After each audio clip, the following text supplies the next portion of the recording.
ఎప్పటి నుండో రేపు ఎల్లుండు అంటూ సాగతిత క్లైమాక్స్ లా మారింది ఎన్టీఆర్ న్యూ మూవీ అనౌన్స్మెంట్.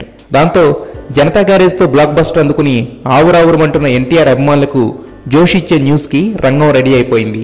పైకి అనౌన్స్ చేయకపోయినా ఆల్రెడీ స్టోరీ ఓకే చేసి ప్రొడ్యూసర్ అయిన కళ్యాణ్ రామ్ చేత అడ్వాన్స్లు ఇప్పించడం వంటి ఫార్మాలిటీస్ అన్ని పూర్తయిపోయాయట. ఈ మధ్య ఒక స్టోరీతో ఎన్టీఆర్ ని ఇంప్రెస్ చేయలేకపోయిన బాబీ మరో స్టోరీతో సరికొత్త కంటెంట్ తో ఫుల్ లెంగ్త్ నెరేషన్ ఇచ్చాడట. సర్దార్ గబ్బర్ సింగ్ తో డిజాస్టర్ దెబ్బ తగిలినా కూడా బాబీ టాలెంట్ ని నమ్మి కమిట్ అవుతున్నాడు ఎన్టీఆర్. ఈ పరిస్థితుల్లో ఈ సినిమా సక్సెస్ అనేది ఎన్టీఆర్ కంటే బాబీకే కీలకం. అందుకే బ్లడ్ అండ్ హార్ట్ పెట్టి పనిచేయాలి.